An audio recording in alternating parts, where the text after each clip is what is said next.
yanlış olmuş oldu.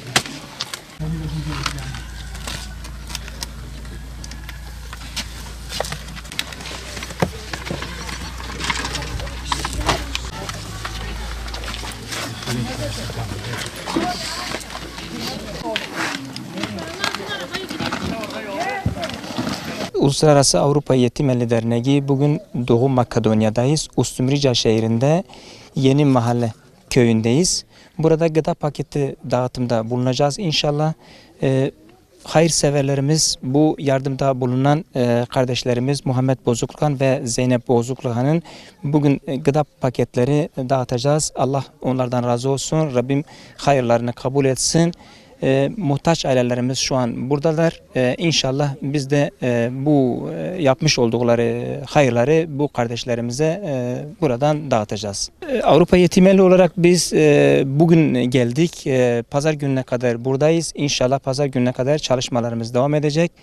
Tüm hızıyla. Bu çalışmalarımız gıda, nakdi, bayram harçlığı ve giyim olacak inşallah. Yavaş yavaş ver. Biz yavaş yavaş. Allah senden razı olsun. Allah razı olsun. Allah senden razı olsun. Allah senden razı olsun.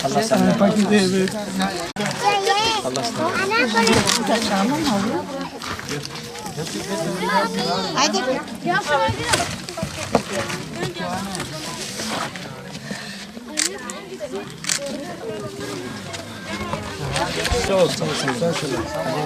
Hadi gelelim.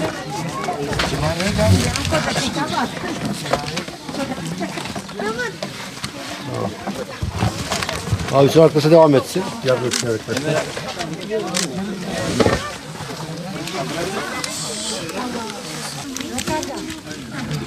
Nereye kaçacaksın?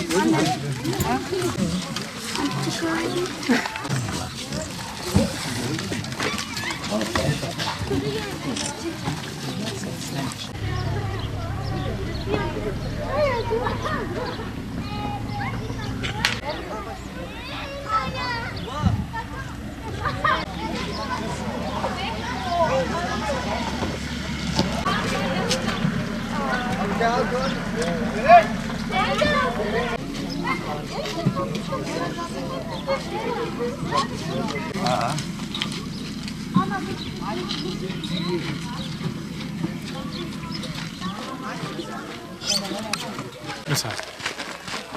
Çekmez bakalım.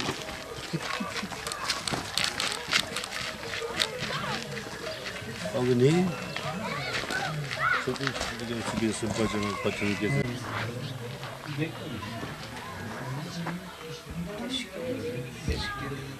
Allah razı olsun. Biz de teşekkür ederiz. Sağlıcakla.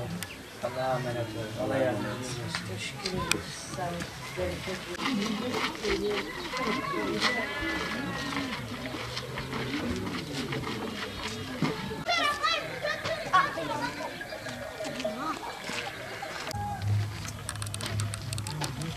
Böyle bir tane bir şey var bizim köyde.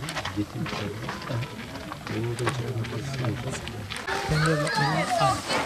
Aynı gün çalışıyor. Yeterince kadar Türkiye'de bir adamların da var, bir adam var. dördünden para verin. Böylesi 70 yok. Ama ayrı yan yürek mi gerekiyor?